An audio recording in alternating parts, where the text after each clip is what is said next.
You guys are set.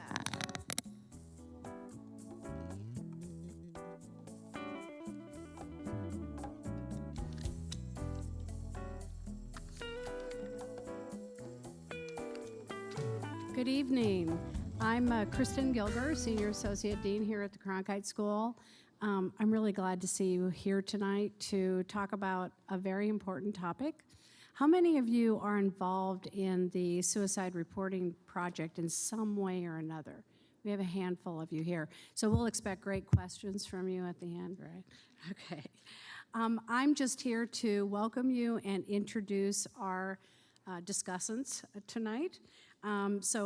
Immediately to my left is David Ariosto, who is an author and journalist who has managed and produced and written for National Geographic, Time Magazine, NPR, Reuters, CNN, and Al Jazeera America, among others. He is currently a visiting professor at the Walter Cronkite School, as well as a senior consultant for GZERO. Do you say it like that, or G0? Okay, media. He has reported in more than 40 countries, including Afghanistan, Russia, China, Haiti, and Mexico.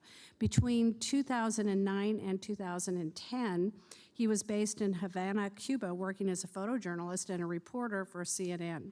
His latest book, I'm jealous of this, I only have one. His latest book is This is Cuba, an American Journalist Under Castro's Shadow, which was published by St. Martin's Press in November 2018. Ariosto also is a former board member of the Overseas Press Club and has a Master's of Public Policy degree from George Mason University. To his left is Erin Trujillo, who is Director of Counseling Services at ASU. Erin's career has focused on K-20 mental health, working across the Phoenix metropolitan area. And she directs, and this is true, one of the most dynamic, fastest growing, best counseling centers at any university in the country. She has presented on collegiate mental health at conferences in the US and Australia, and at ASU, she regularly presents on college mental health, growth mindset, empathy, and supporting students in distress. In fact, we had her here not long ago to talk to our faculty to start off our semester with a lot more understanding and information on those topics. Erin has 2 master's degrees from ASU, a master's in counseling and a master's in business administration.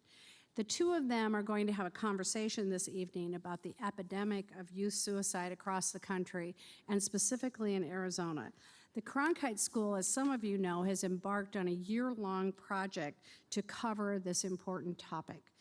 David is teaching 2 classes this semester involving students who will report and produce a half-hour documentary on youth suicide in Arizona, along with in-depth digital content on the topic. And that documentary, like 2 others that the Cronkite School has produced in the past, one on heroin addiction and one on opioid addiction, will be broadcast by television stations and radio stations throughout the state. In addition to David's class, students and faculty across the school are getting involved in this project or will be getting involved, and that includes places like Cronkite News, the PR Lab, and the Sports Bureau. Our hope is that by calling attention to the problem of youth suicide, we can make a difference, not just in educating people about the issues, but also to help, to try to reverse this disturbing trend by addressing key contributing factors. So with that, I'm going to turn it over to Erin and David, and they're going to have a conversation and invite you to have a conversation about this topic. We'll leave plenty of time for your questions, so be ready in about 35, 40 minutes. Okay, thank you. Welcome our panelists.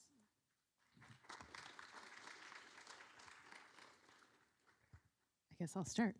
Thank you for that great introduction. I'm happy to be here. A lot of times I'm behind the scenes supporting this topic, so I appreciate the time to be talking about it and helping to educate the Cronkite community about this. We thought we'd start with just a couple minutes of just basic data about suicide. There's we could spend the whole time talking about that, but just a little bit of a lens to walk into this project. And so I've got a couple slides that I'm gonna get started just to give a quick lens. So first of all, why suicide? And I have some national data about suicide in general in the United States. And what I want to communicate about this slide is that we speak about suicide as a public health issue.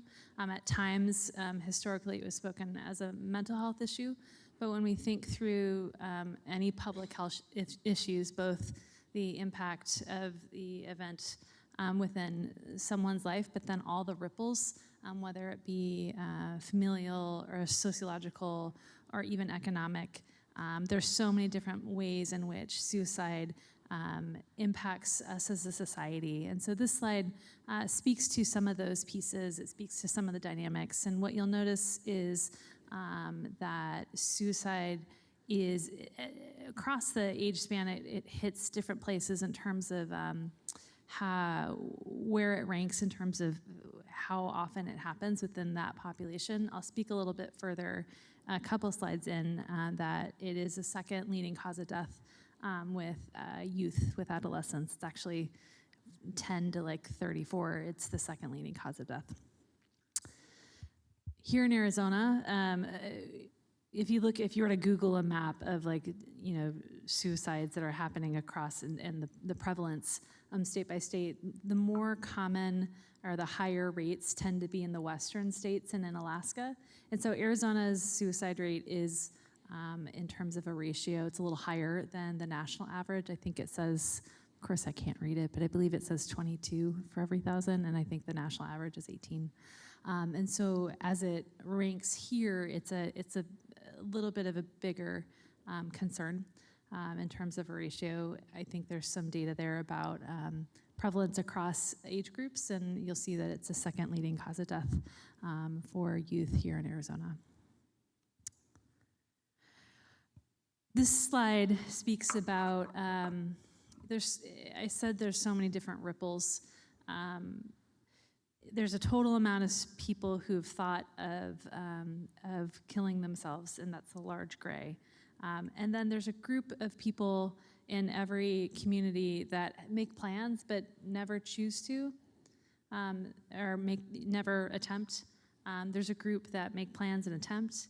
And then and this is pretty prevalent within youth, a group that don't make any plans and attempt. And so if you think through the just different layers of how suicide presents itself across the spectrum, this idea, it kind of pushes the nudge, the concern or the belief that at times people are kind of following a very orchestrated pathway. There are people, and the speed at which at times youth may choose to make that action could be without a lot of planning. And so as we think through the different layers of how this crops up in our society, there's lots of data on what it is that we're looking at. And this also speaks to the idea of it being a public health need that we haven't solved yet. There's been 50 years of research on what we do with suicide, and we still haven't really sorted it out. We've got some directions, we've got some ideas, but the complexity of how this presents itself is complicated, and it moves, and it is sociological. There's so many different layers to that, and this is just one example of how that presents itself in a complicated way. A couple slides on why youth suicide. This is prevalence of suicide over time by different age groups. And the bottom line is the youth age group. And even from a visual, as I'm aware, I'm talking to a bunch of people that create visuals in intentional ways, but from the visual of this, you can see that the youth rate is rising at a somewhat different pace than other age groups. The historically, age groups of concern included youth, but then it also included people over 65.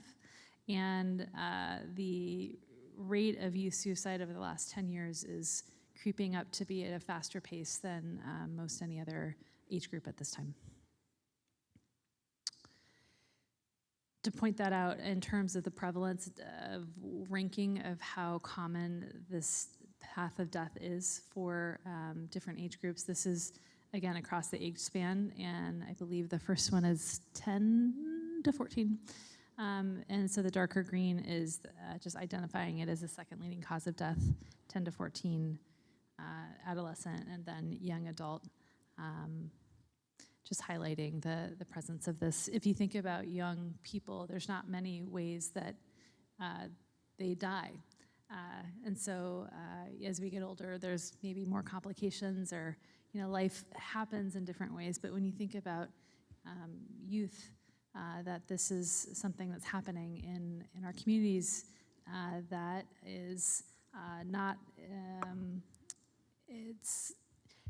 it always ends up being a little bit of a surprise, I think, to communities, at least in the experiences that I've had. And then the last thing I'll just point out is in Arizona, I think every region of Arizona is experiencing the impact. And if you do a Google search on Arizona suicide, you'll find all sorts of articles. There's articles here in the Valley. There's in terms of teenage suicide, in terms of college suicide in northern Arizona and in southern Arizona. It's just, as I said, Arizona has a slightly higher rate than average, and we're feeling the impacts of that in both metropolitan and in rural communities. And so I think I'm going to go back to just the start here and see what you'd like to add to that. Sure, thank you. That was a good primer. I think the last thing that you said, that something is happening, is sort of the impetus for why we put this project together. I mean, you look at the stats that you just itemized out. I mean, there's been over a 50% increase in youth suicide over the course of the last 10 years.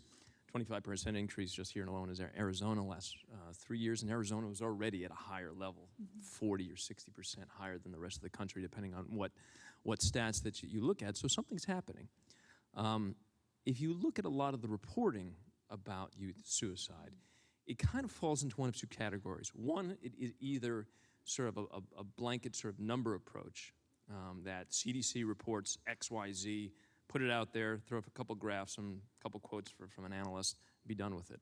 The other falls into what I would sort of characterize as a little bit more irresponsible reporting.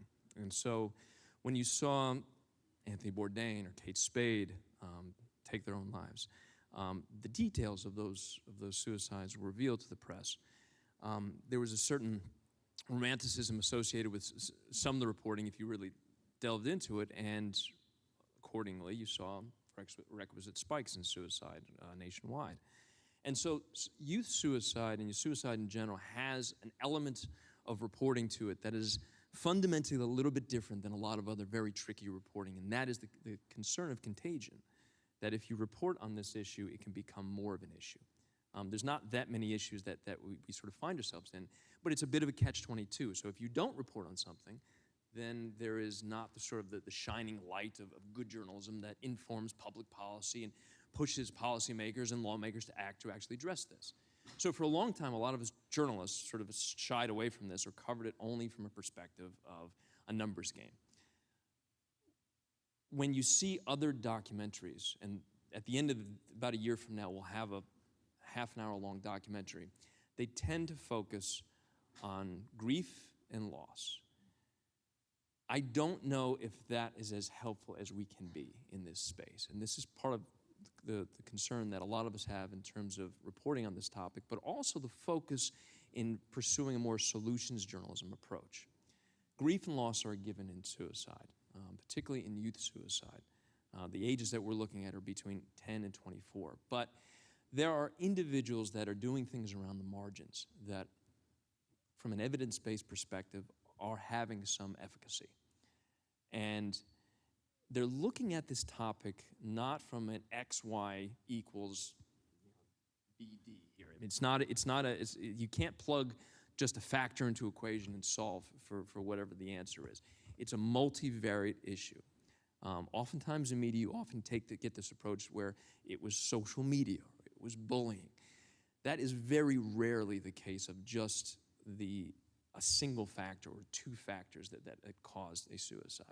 It tends to be much more widespread. And those who look into this are looking at factors like biology, they're looking at factors like income inequality, access to resources, urban versus rural divides, groups that have traditionally been discriminated against. I'm talking about LGBT.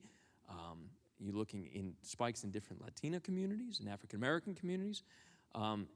There is a whole panoply of factors that goes into this. So how do you solve for this, right? If you're asking the question of what causes suicide, that's a very difficult question to answer in books, let alone a 30-minute documentary, let alone a multimedia project. So the better thing to do, from our perspective, is to look where that needle is being moved in a positive direction. Now, that doesn't mean that we're not going to be looking at individuals with lived experiences, because clearly that is part of it. This is a growing issue, one that has captured more and more media attention. But very rare is it that a university will spend, or really any news organization will spend, the better part of a year exploring this topic in depth, getting into communities, talking to stakeholders, talking to policymakers, to insurance groups, to biologists, to individuals who have a real sort of fundamental different take than what you might traditionally see in reporting of this topic. And you know, when I first kind of got word of what they were doing, what ASU was doing in this sense, I've covered a decent amount of trauma in my reporting past. I covered the Newtown shootings in Connecticut. I was actually the first reporter there for CNN, along with Mary Snow, to cover this topic. I've covered the earthquake in Haiti. And I've covered wars, Afghanistan being the longest stint. I spent a good portion of 2011. And it was in Afghanistan that I remember speaking to a British researcher about the impacts of PTSD on soldiers who had very clear trauma about what they had experienced and seen.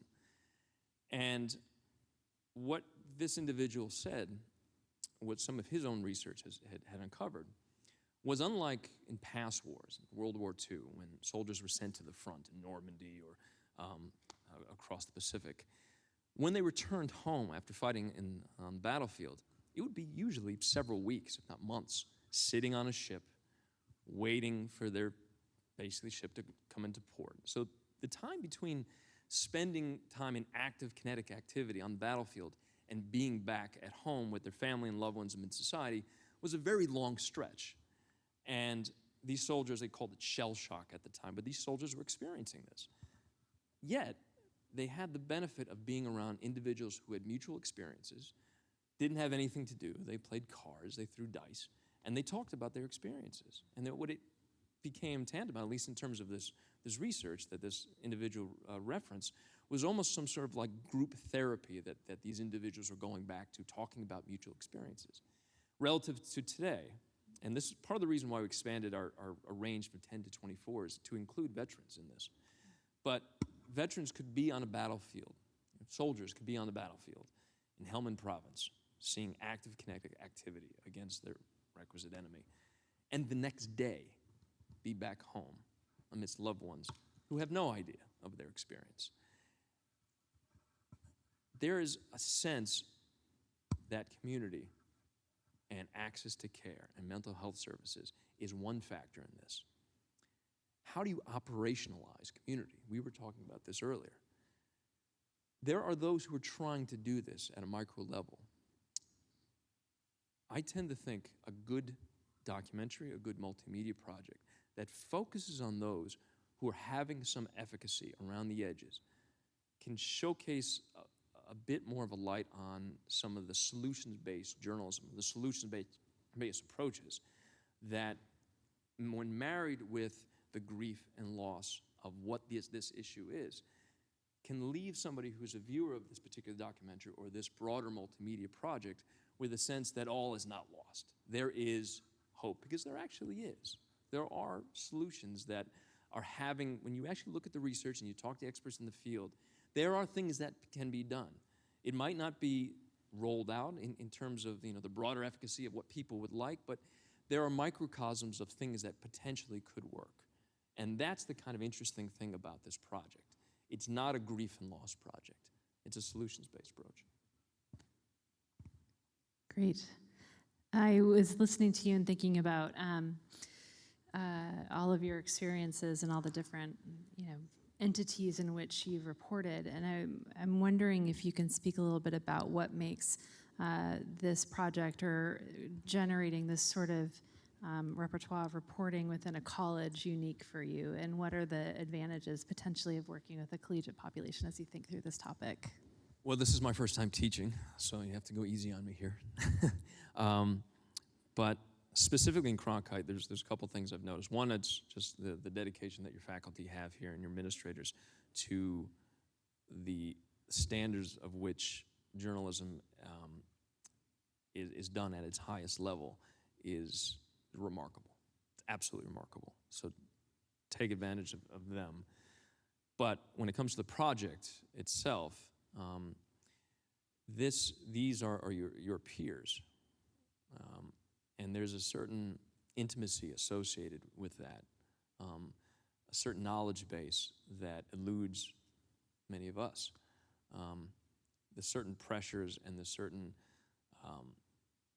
aspects of what it's like to be a youth, becoming a professional, is something that you have in common with, I think, a lot of the subjects that those who are in my class are going to be talking to, and those who are in Cronkite News and Borderlands, and so it's there's an opportunity here in peer-to-peer interviews that I think is unique in the sense of what Cronkite is doing.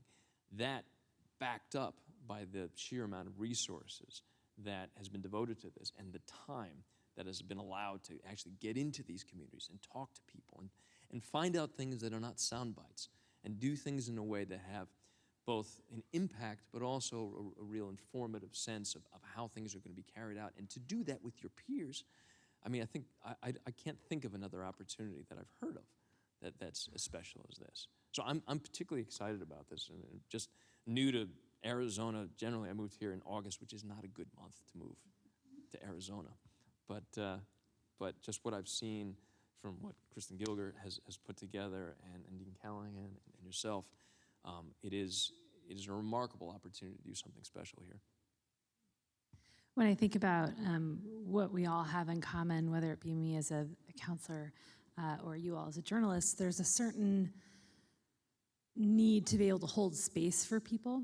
As a therapist, I'm working to kind of hold enough space for whatever it is that the person wants to talk to me about, and that requires a certain amount of knowledge of myself, a certain amount of practice of my own vulnerability, a certain kind of honoring of the weight of what someone's choosing to share with me. And I'm wondering if, I'm actually curious if that feels familiar in terms of, from a journalist space, when you're talking about something in terms of people's lived experiences with youth suicide. I'm wondering, from your lens, how you would define how you help someone feel comfortable, how you help them open up, what you need to do to prepare yourself to have that conversation. It's tough. It's tough. I mean, I think there's this expectation in the industry that you're a professional, you should be able to handle this. This is the nature of it. And I mean, let me burst that bubble very, very quickly, because there are people who have been doing this for 20, 30 years, covering trauma, and it still affects them in profound ways. That's partly why we assembled this advisory council and brought health services into the fold in such a profound way, because when you cover these topics, I remember when I was covering the church pedophilia scandal in Philadelphia and Boston, and sort of the aftermath of it, and the grand jury report, and poring over these horrible, horrible details, and speaking with survivors, and speaking with family members. And, it is impossible, if you're a human being, not to be personally impacted by this. I mean, the very nature of that story was about as detestable as you can. So you can't help but take it home with you. What's interesting is that you don't always realize that it impacts you immediately, and usually it doesn't, at least from my experience. There is usually a certain latency effect that hits when you're covering trauma, and so the ability to have counseling services, the ability to find your own coping mechanisms, whether it's running or just hanging out with friends or what have you. Words with Friends, I think, was yours, right? But these things become sort of fundamental and key to the very nature of our ability to do our jobs. And it doesn't get easier as you get older. And so, sort of going into these things with sort of that mindset of that, okay, I'm going to be talking about serious topics. And I think, frankly, that's what made Newtown so difficult to cover for me, was that when you cover Afghanistan, when you cover Haiti after the earthquake, you're expecting to see these things. But when you get sent up to Connecticut from New York, which is an hour-and-a-half drive, on just a routine story that you have no idea what's going to materialize, and then you're blindsided by something like that, an hour and a half from your home, the lack of preparation for something like that, coupled with how traumatic the stories are and how grief-stricken individuals are, it takes a toll. And people would often cover for 3-4 days and just say, I have to go home. I can't do this anymore. There's no shame in that. In fact, a good news manager recognizes that, and hopefully that's what we're trying to do here, both as faculty members as well as healthcare professionals. That you don't have to be that tough. In fact, toughness sometimes is more just being cognizant of how these things actually impact you.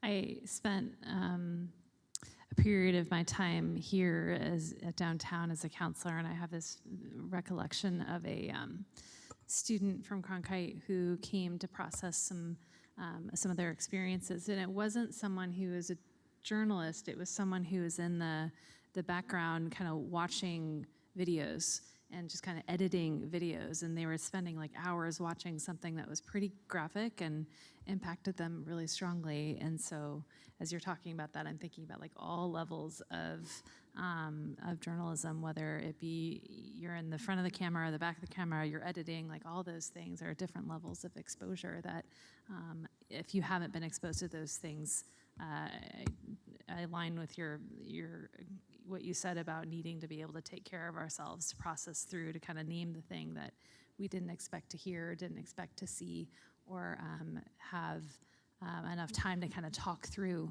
what it is that we're sitting with. I think sitting with heavy emotion is its own thing that's worth processing. And if, welcome you to give your own ideas about that. But from my lens, like sometimes just sitting with someone who holds a lot of emotional energy can be its own thing to process after, especially as it relates to suicide. There's a certain potency to that, the energy that comes with that, the feelings that come with that. I don't know if there's anything. Yeah, well, I mean, let me ask you the question. Yeah. I mean, what sort of strategies do you sort of encourage individuals who come to you sort of seeking counseling or seeking help as coping mechanisms for something they might be dealing with? Yeah. So I think that in anything that we're dealing with, there's an aspect of kind of having to move through it.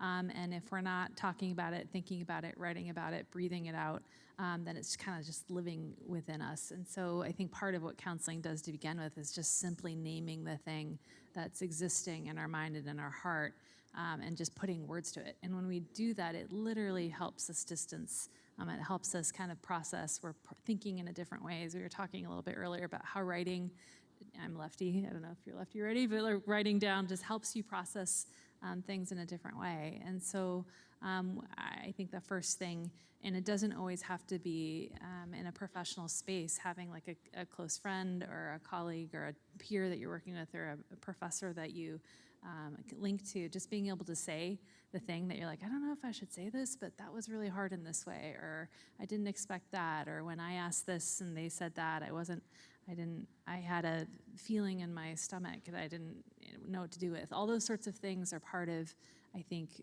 the processing that we do as counselors, I could never be by myself as a therapist in the middle of nowhere because I just need to talk about things. I'm someone who kind of needs to say, oh, that was really hard, or I just need to breathe out, or that hit me, or that made me think of this thing that happened in my life, and I now need to go talk about that. I need to write about that. I need to journal about that. Those are some of the things that I do. And then also just taking care of our sleep, taking care of our exercise, our eating. Those things, I think, when we're in high emotionally charged environments, it will show up in our body will tell us that we're working through something if we have some difficulty sleeping, if we have some difficulties eating. And so I'm always kind of paying attention to what my body's trying to tell me, even if I'm not exactly noticing it. And then I think we all have our own patterns. Like I'm someone who I all of a sudden I just won't have toothpaste and I won't have shampoo, and I'm like, okay, I'm in that moment. And so the little things that I know are my own reflections of of what's going on with me. We all have, I don't know, hopefully we're all learning what those things are for ourselves, but I have some little signs that tell myself beyond sleeping or eating that I'm a little tired, or I'm a little stressed, or I need to kind of take care of myself in a different way. I mean, they're all personal. I run. Yeah. That's my thing. Yeah. It's it's identifying them and making use of them ahead of time. With the project itself, I think one of the things that we've been trying to look at are not only the solutions, but when you look at those with lived experiences and you look at the solutions that seem to be coming from practitioner levels at different counties and different states and perhaps even internationally, you also have to look at what's preventing some of the progress to being made. And it's also sort of multivariate, right? There is, the growth of social media, screen time that has corollary effects. There is the access to firearms, which apparently within youth suicide, it tends to be, these are generalizations born on some of the research, but it tends to be in the moment. It tends to be, individuals reach sort of a breaking point where more in the geriatric community, there is a sense of getting your things in order, putting some money aside for your loved ones, and essentially doing it in a more sort of deliberate way. Where with youth, there's just this growing sense of I can't take it anymore. And so access to firearms plays a direct role in the ability of individuals to complete suicide. You notice I never say commit suicide, because these are part of the guidelines that CDC and WHO put out. The precision of the language is actually quite important in how we do these things, because there's been research that's shown committing suicide can have positive connotations and therefore can contribute to contagion, whereas die by suicide or killed themselves is one of these fundamental aspects. So looking at a number of factors. Insurance companies is also another big one. There's a Healthcare Parity Act that's currently up for debate right now on the state legislature. And essentially what this is it is looking to coerce healthcare companies and insurance companies to provide a little bit more of an enforcement mechanism to the type of care that individuals receive when they're receiving mental health care treatment. In the past, people who are experiencing mental health episode can be processed out of the system. And there's been instances over and over and over again of individuals who need health care, mental health care, and have essentially not been able to get it by virtue of insurance. And so a change in the law could be one fundamental aspect. It's looking at biological factors. It's looking at rural-urban divide factors. It's looking at access to care. So all of these things sort of play into sort of the broader organic sweep of things that practitioners and prevention experts are looking to address. And so if you can target some of these, maybe you can have some efficacy. What we're not looking to do is paint, and I've said this, people in my class are going to get me tired of saying this, but paint a really sad picture and then say that's all the time we have. The idea behind this is to find people who are making differences, bring in those with lived experiences, talk to policymakers, talk to insurance companies, talk to prevention experts, talk to individuals who might be manning a hotline, who week after week after week are talking people off the ledge. They have insights there. They have insights to the nature of this issue and this problem that might not be fundamentally available or obvious to those who are studying it from the outside. And by taking a broader organic perspective of this things, maybe we can actually suss out some solutions and do that in a way that's compelling television. You know, in 2013, 2014, I'll speak from the lens of like counseling center here. We kind of look at like how many students walk through our doors, and we saw about 2,400 students walk through our doors that year. And this last year, we saw upwards of 6,000 students walk through our doors. So within like a four-year window, we more than doubled the amount of students entering in the counseling center. Yeah. And one of the things when you talk about like, where do you put your flag down in terms of the thing that like we're just not going to give up is for us, it's accessibility. Because when you think about youth and you think about the impulsivity of like to go from like I'm really struggling to I can't do this anymore. Part of that is what is the accessibility of a resource to help you in that moment, which is why we have hotlines. That's why there's a national hotline that's coming forward. And here at ASU, we've just decided that the thing that we're always going to offer is an ability to walk in same day. Even if you walk in today, you can walk in tomorrow. You can walk in the next day. We have a hotline that's 24/7. Which has been something that I think across places that serve youth has been really hard in thinking through going, in 5 years doubling, how do you actually create an availability of an accessible resource so that someone can be seen today?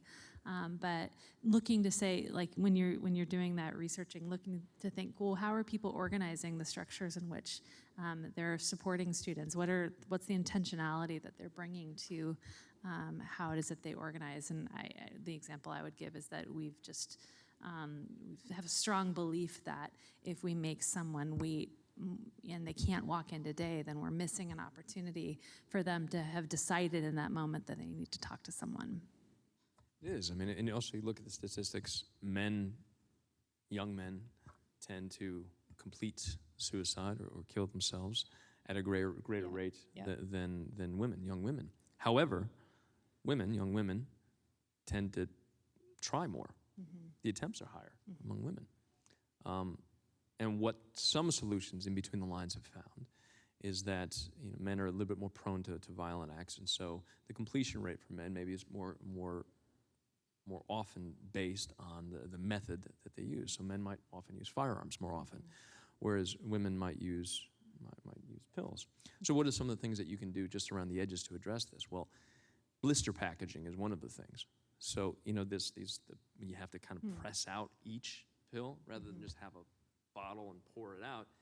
Just the simple act of having to press each one of these things out slows down the process, allows for a little bit more of what might be rational or cognitive thinking, and is served as, at least according to some of these prevention experts that we've spoken to, as a significant deterrent. It's something as simple as that, blister packaging on medication. You don't necessarily need to pass sweeping legislation to do that. It's these little things in between the lines that might actually have efficacy. But, looking at things in their totality, there's something about states west of the Mississippi that tend to have a higher level. So Arizona is obviously one of them. And we've seen an increase. You've seen an increase here in the last 3 years, 25%. Nationally, 56% over the last 10 years. So something's happening.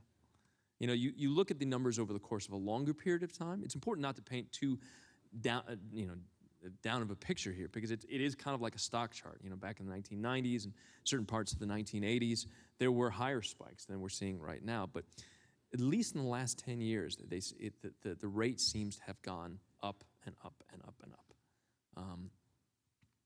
And this project is meant to not only suss out some of the reasons why, but tell a story in a way that's compelling and will get people to watch, hopefully for the purpose of impact and potentially some policy solutions. Because the last thing that we're looking to create is an exceptionally depressing bit of media, because that also doesn't have impact. I mean, the last thing that anybody wants to do at the end of a long day is to sit down and be thoroughly depressed.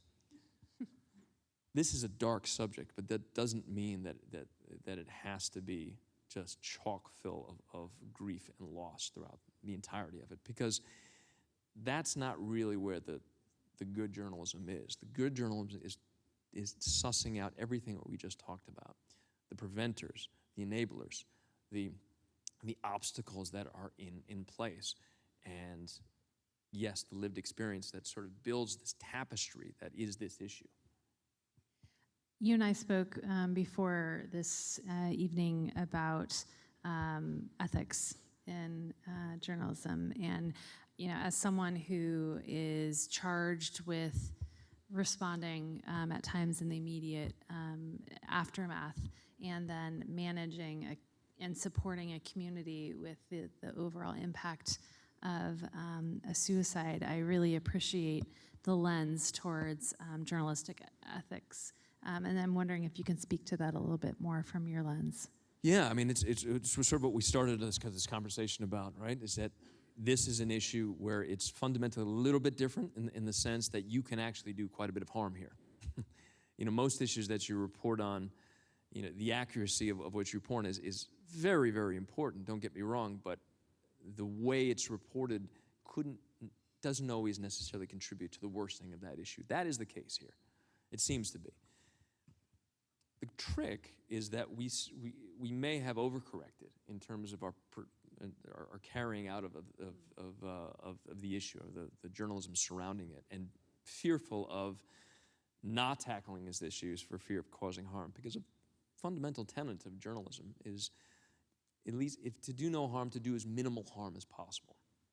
So in shining a light on these different topics, sort of the antiseptic of bad ideas, you can essentially showcase potential solutions. But the ethics surrounding this have to do with a couple of different parts, and many of them are sort of outlined in terms of those who've really studied this, CDC, WHO, and a lot of it has to do with precision of language. That is sort of with the beginnings of it. The second portion of it is what not to ask. When we cover these stories, it's imperative as journalists to know precisely what we're after.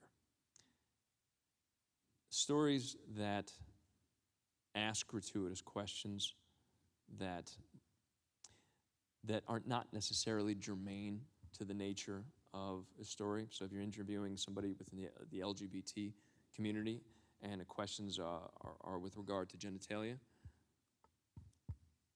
that's probably an unethical question unless your story is specifically geared toward the biology or the physical transformation of that individual. And it can have negative effects. If you're outing somebody within the course of your story, there's an ethical consideration there. There's also the consideration for anonymous sources, as you have in all reporting.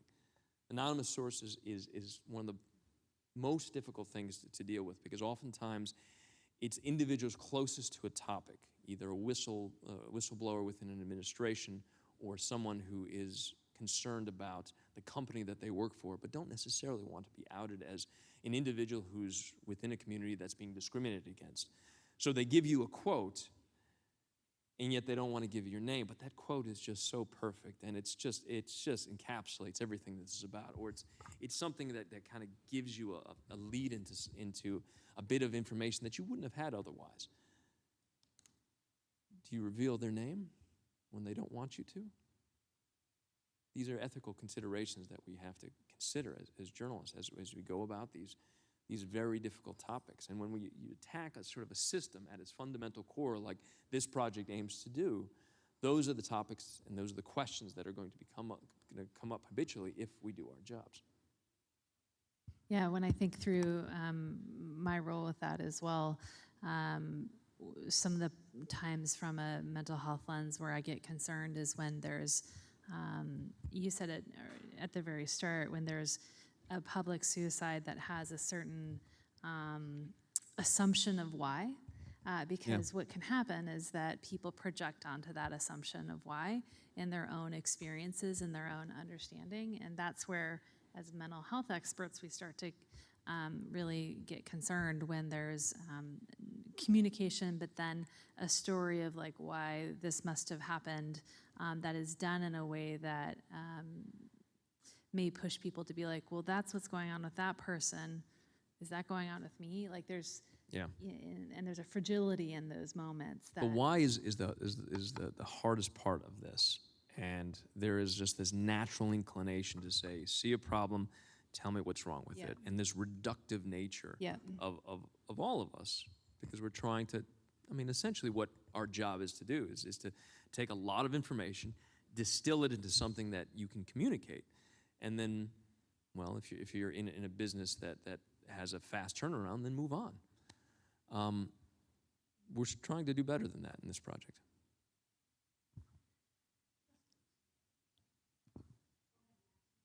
Questions?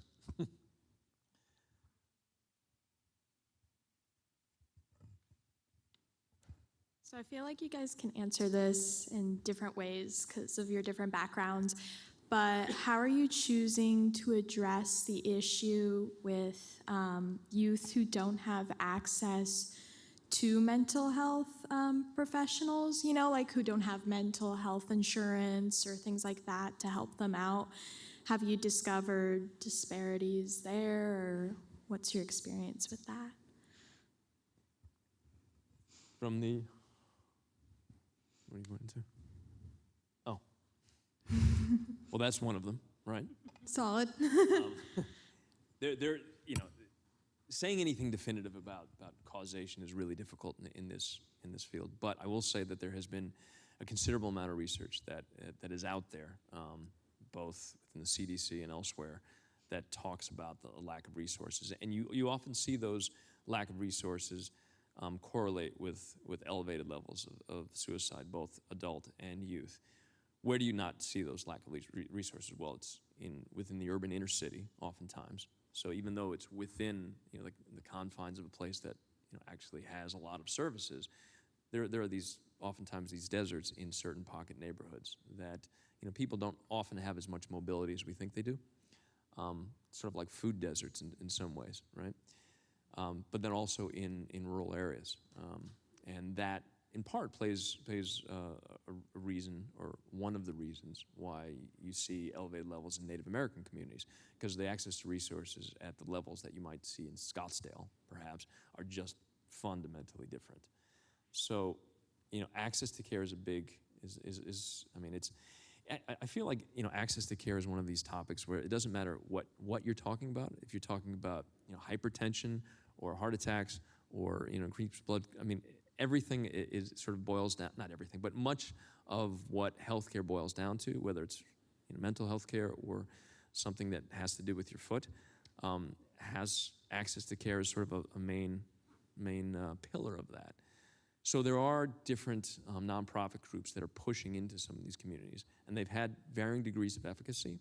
The question that they always have is paying their bills. So, if, you know, from a state level, from public-private partnerships, there's just not as the kind of resources that you might get elsewhere, because investment tends to gravitate towards other communities. Sometimes there's discrimination associated with that. So it's you've gotten into a really complicated answer, and I don't know if this is fulfilling at all, but fundamentally, I think those are core components of how to address this. Is just, how does somebody get care when they need it? If you're in an area where you can get it, or there's a phone call away, and that's kind of hopefully what this hotline is. It's a bit of an equalizer, because, you know, anybody can usually get on. Well, not anybody can get online, but there's a greater uniformity to that than brick and mortar places. But it's a challenge. It's a real challenge. And I'll just add, when I think about access in terms of augmenting what you said, of course I don't have it up there, but there is something called crisis text. And so when I think about access, it's also access in the ways that drop barriers for people to use it. And so more youth will text than maybe call a hotline and speak to someone. So it's also beholden on those of us who are kind of designing systems to make sure that we're thinking about designing them in ways that match the intended audience. I think one more layer of access is access to connection. And so there are ways the CDC actually in, I think, 2011 put out in a multi-layered strategy for how to support or decrease suicide is there's certainly, teaching people about how to be a first responder, but there's also how do you orchestrate connection. And so access to someone who sees you, access to someone who's going to ask you how you're doing, access to someone who cares about you, which is why there's all sorts of peer-to-peer programs that are happening. How do we kind of help people who have a clear interest in being connected to their peers? How do we help give them a little bit of skills and a little bit of supports? One example, ASU has someone who's working in high schools to help build peer-to-peer programs as a scalable solution to build community, which does a lot of things, but is also geared at potentially decreasing risk in those communities when people feel seen, when people feel connected, when people feel like people care about them. So access, there's like the clear, do they have access to something that will hurt them? Do they have access to someone who can help them? But then there's all these other layers of what that means. Your example of pills, another way, like what form of access can we restrict or can we increase in creative ways that create a design of support and response and nets when needed for the people that may need that. There's one more thing I will say to that, because I know we're running out of time here, but it sort of relates to some of my background. I was a reporter and photojournalist in Cuba for a number of years, and it's always interesting to kind of see when you spend a good amount of time in a country like Cuba, relative to a country like the United States or most any Western industrialized country. The difference when you walk down a street, and we were just talking about this earlier, but when you walk down a street in sort of a busy section of Havana, there is this kind of this interwoven fabric of life that you don't always necessarily see in the U.S. So at the time that I was living there in 2009 to 2010, the wireless access and the cell phone connectivity was pretty terrible. So you just didn't have smartphones the way you have them here. People weren't scrolling through social media. They weren't doing these things. So as a result, people had their heads up, and you'd walk down the street and there'd be old men playing dominoes, and you'd see old women stringing up lines, and kids playing stickball in the streets. And there was like this ecosystem, this hive of activity that was clearly reliant on everyone. And because of the state-controlled systems, you go to the hardware store and they'd be empty, so you had to know a guy who knew a guy. And so there was a real reliance on individual connections. There's no Yelp, right? So that community fostered a reliance on each other.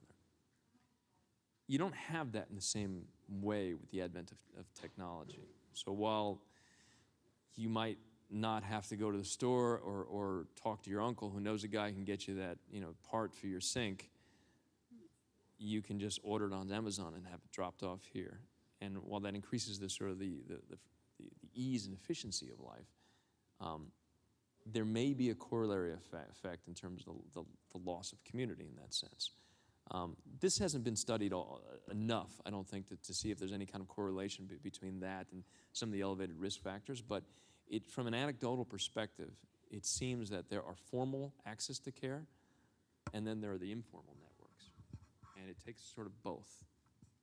Right. Thank you so much. Thank you again for doing this project. Suicide is a very personal issue for me. I've known, last semester I found out that 2 men that I served with in the Army actually committed suicide about a week apart from each other, and it really hit me hard. But Sorry. Thank you. I've often realized that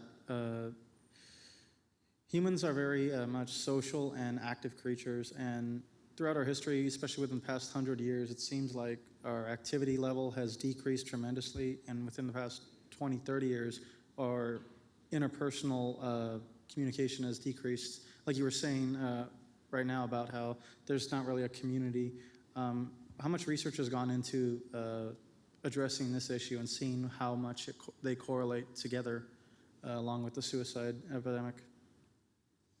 You know, thank you for naming your experience. I honor that.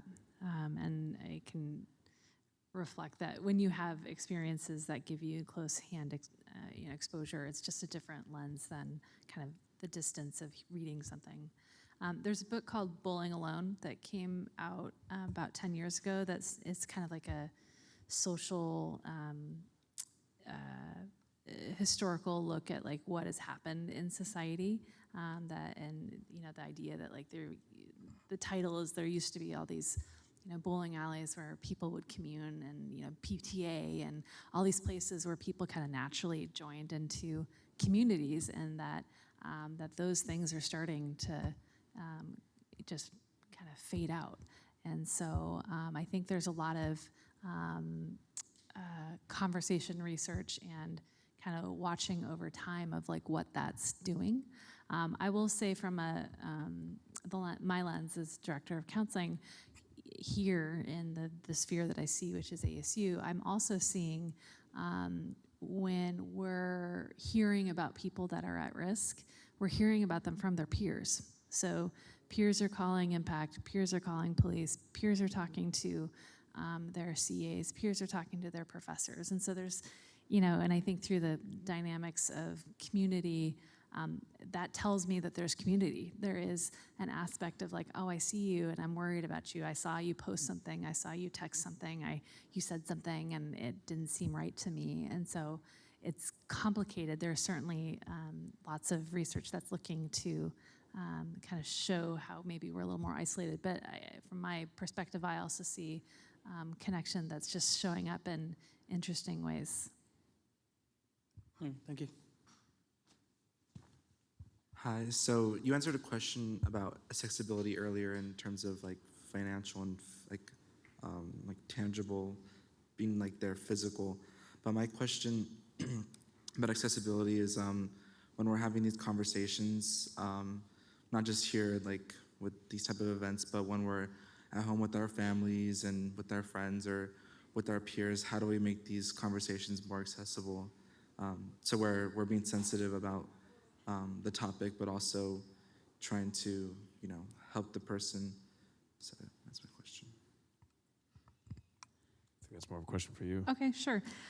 So in terms of bringing up conversation, is that part of what your question is?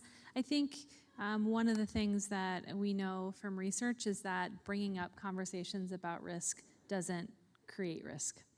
Actually does the opposite. It gives an opportunity for risk to be named. And so usually people are like, whew, when they're told that, because maybe they're concerned about someone, but they don't want to like put something in someone's head, or they don't want to bring up something that may create a thought. But the research is pretty clear that like we're not going to create the thought. We actually give way to communication of what, naming something that if we're not asking may not be named. And so I think that's one piece to know. I think second, being authentic and in our imperfection at times kind of gives space when you think through how do you kind of create space for someone to say something. If people think they're the only ones that are struggling, it's really hard to bring that up. But if there is a space to be like, okay, like you're struggling with that, it just kind of gives a little bit more space to feel like, okay, I'm not so different. I'm sad about this, I'm upset about this, I'm struggling with this. And so I think in terms of where you're showing up the world, how it is that you're kind of naming that we're all kind of these dynamic people, that you're a dynamic person that has all these experiences, and that's kind of part of how you walk through the world. So if you figure out ways to bring that into the room in whatever conversations, I think it gives a little bit more options for people to kind of link and kind of share with you the things that are going on with them. Thank you. Yeah. Thank you. All right. Any more questions? We've got 2 minutes left. 2 minutes. Pretty last hurrahs.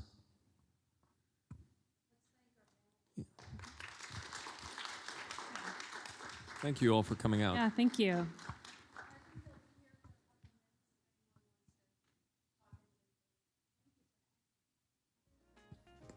Thank you, Ron.